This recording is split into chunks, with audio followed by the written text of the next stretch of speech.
रावी और समीर एक ही बेंच पर बैठे, लेकिन उन दोनों की दुनिया एक दूसरे से बिल्कुल अलग थी। जब पूरा शहर गहरी नींद में सोया होता था, तब सुबह के ठीक 4 बजे रावी की पुरानी लकड़ी की टेबल पर एक छोटा सा लैंप जल रहा होता था। वो अपनी मोटी किताबों के पानों में खोया रहता और ध्यान से अपने नोटे तैयार करता। उसका हर एक अक्षर उसकी मेहनत की गवाही देता था। दूसरी तरफ उसी वक्त समीर के कमरे में अंधेरा था, सिवाय उसके फोन की नीली रोशनी के। समीर दोस्तों के साथ ग्रुप चैट पर उलझा था और एग्जाम में चीटिंग करने की गहरी प्लानिंग कर रहा था। यूं लगता ताकि चला आके से वो कामयाबी हासिल कर लेगा।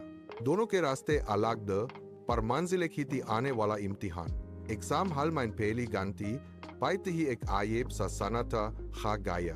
रावी ने बिना वक्त गंवाए अपना पेन उठाया और तेजी से जवाब लिखने शुरू कर दिए। उसका चेहरा विश्वास से भरा था।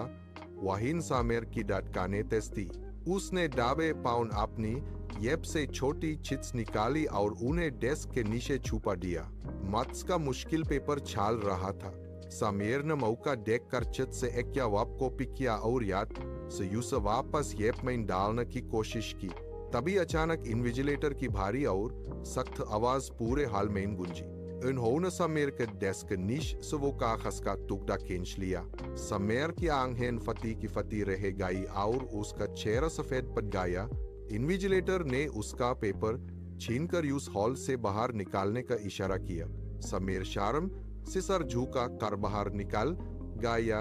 रिजल्ट का दिन आया तो रावी के घर खुशियों का माहौल तो और मितायन बनती जा रही थी। उसके मार्कशीट पर गोल्डन नंबर्स चमक रहे थे, लेकिन समीर एक अंदर कोने में बैठा अपनी गलती पर पछतावा कर रहा था। उसका पेपर कैंसिल हो गया और वो फेल हो गया।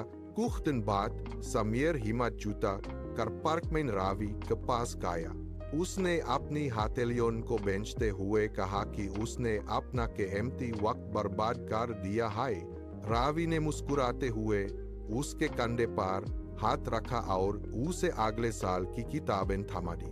अगले कुछ महीनों तक समीर ने वही कठिन रूटीन अपनाया जो रवि करता था। अगले इम्तिहान में समीर ने बिना किसी सहारे के पेपर लिखा। जब रिजल्ट आया वो पास हो चुका था। उसने अपनी मेहनत की मार्कशीट को गारो से पकड़ा और यान लिया कि नकल एक धोखा है, पर मेहनत ही असली पहचान है।